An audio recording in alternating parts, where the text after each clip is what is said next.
Now, open your eyes. Right. Love your background. That's cool. Thank you. Well, I gotta say I like the movie, so I really did. I did watch Linoleum, and oh my gosh, I was just blown away with the movie. It was so hard to put the pieces together, but once it's everything is how it came out, I was just like my mouth literally dropped to the ground, and in such a fantastic way. Well, thanks, Albert. I appreciate you saying that. It does mean a lot. It's like you never know, you make these things for people to watch them, and then you never know what the reaction's going to be. So I'm glad you liked it. It's been a positive response so far, so we feel good. That's awesome. Well, how did the idea for this movie come about?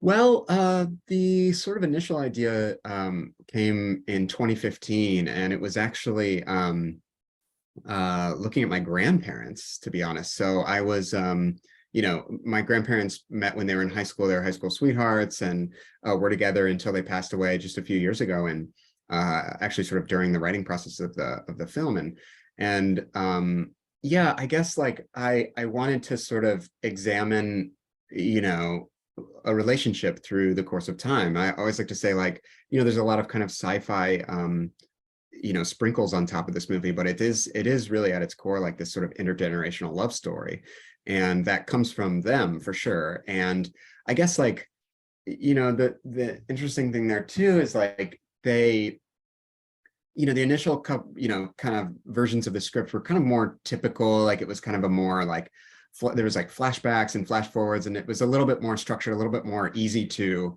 immediately comprehend and so forth, like what was going on in each of the storylines and so forth. And my grandfather actually passed away in 2018. I started writing the script in 2015, and I was actually there in the room when he passed, and the nurse kind of in the commotion of it gave me his watch. It was his last possession, was his watch.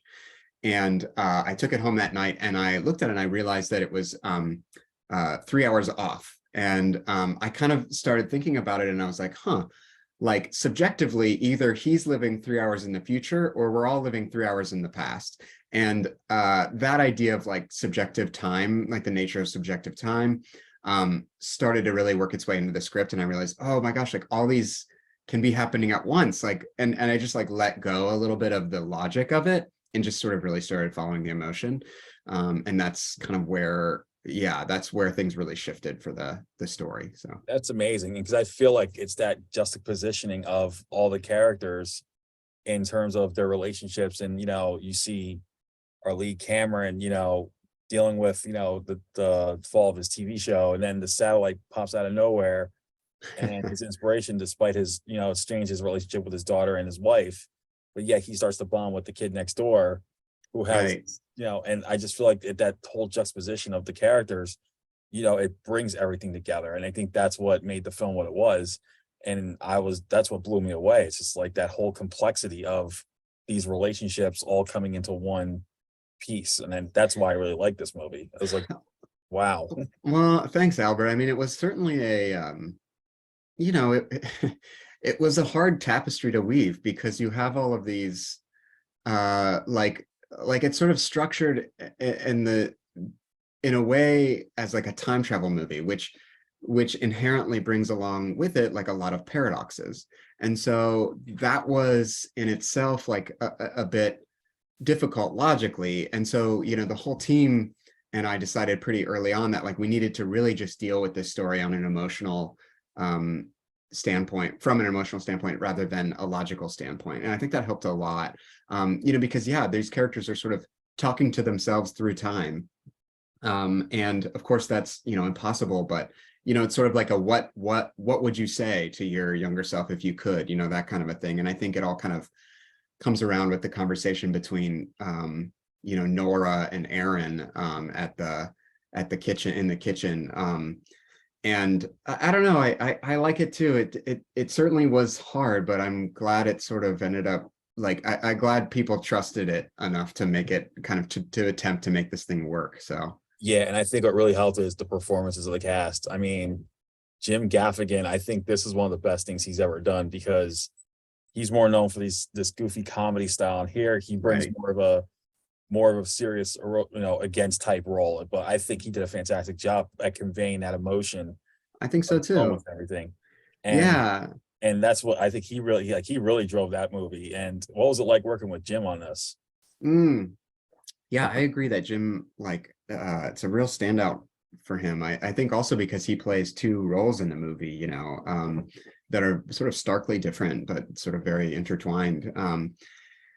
Yeah, like they like Jim came with such a great passion for acting, and like his talent in comedy, which is immense, completely translates over to acting. And he has this sort of like very confident aura and such an ease in front of the camera that I think comes from doing stand-up for 40 years. And he's really he's got something, and I'm so glad that this film really showcases that. I think that, he's been doing, these sort of indie films for a long time, that he's not new to this side of things, but I do love that he's sort of getting a lot of recognition through this film for sure. And he was a real joy to work with. I'd be thrilled to work with him again. So Yeah, and I think one of my favorite scenes is when after Erin gets suspended from school and she's having an argument with the parents in the car, and he's just standing by her own business, but then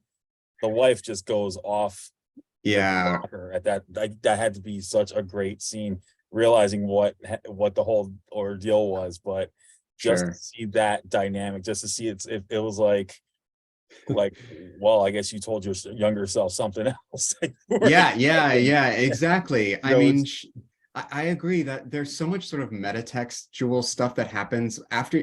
It's funny, like, I think the second viewing is honestly better than the first, because you can kind of read into all of these situations more than, because at the time when you're watching that scene, you just think, yeah, she's talking to her daughter and is upset with her daughter, but in a huge way, she's upset with her younger self, and she's honestly upset with her younger self, but frustrated in herself for not sort of following her dreams. And so, that playing into that, and of course, Ray Seahorn, such a powerhouse, who plays Aaron, and just really nailed it on that scene. I mean, that was kind of this, it was a very interesting shoot too, because the car itself like wouldn't kept stalling out, and Jim was driving it, sort of for real. And I was actually in the trunk of the car directing them. So it was it was a wild ride, that scene, but yeah, Ray Seahorn's just a master. So Yeah, it's amazing. And this movie made the most of Michael Ian Black and Tony Shalhoub. I mean, those guys are amazing. I loved how, like, even though the roles were like a little small, it was still yeah, somewhat impactful into the story. And yeah, and I those agree. two guys are great. I love, like, watching their comedy stuff and all that.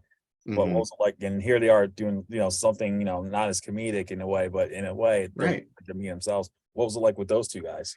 Yeah, thanks for asking that. Yeah, Tony, I'll start with Tony Shalhoub, who plays, Dr. Alvin in the movie, who is such a bizarre, like, I like his character a lot. He is like definitely like this sort of enigmatic, like, all-knowing mage or something. But at the same time, like, we as an audience member, because we're witnessing the movie through Cameron's perspective, we think that this doctor's completely crazy. Like, what is he saying? Like, what is this crap coming out of his mouth that's like bonkers?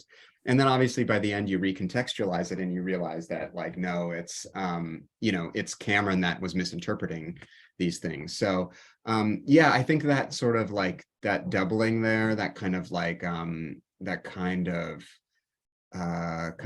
misinformation was really intriguing, I think, for Tony. And yeah, I mean, he only came on for a day. Like, I can't wait to work with him again. He was such a pro. And of course, Michael Ian Black is like just this great, I mean, he's just so on it. And like, our editor loved him because he would perform, his hand gestures were the same in every take, and so it's really easy to cut him. But he, yeah, him and Jim obviously go way back. Like, they work together on so many things in the comedy sphere, and so there was such an ease with them. I think that they both kind of enjoyed that process. And that was one of the only scenes where Jim got to play both characters and both characters in the same scene, and and have them meet each other.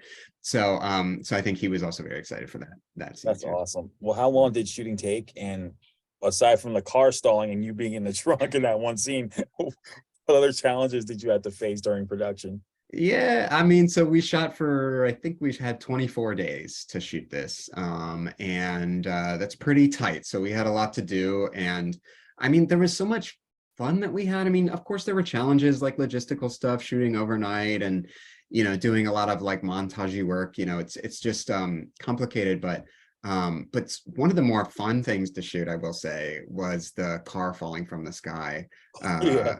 shot, which happens in the first 2 minutes of the movie, where this red Corvette falls from the sky in the middle of suburbia. And we were, for the longest time, we were like, how are we going to shoot this? Like, do we do this all CG? Do we get a toy car and then try to make like a miniature? Like, what, how do we do this? And eventually we just decided to kind of bite the bullet, and it was worth it for us to rent a crane and lift that thing 40 feet up and drop it. And all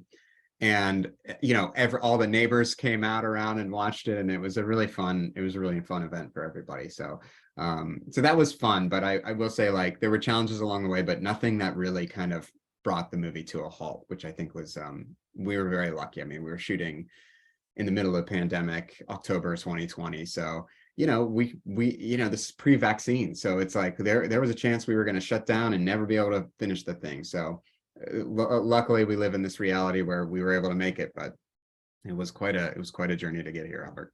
That's fantastic, man. I hope people do get to see this. I mean, no, I know it was a hit at South by Southwest last year, but I gotta say, man, it coming out next Friday is going to be freaking amazing.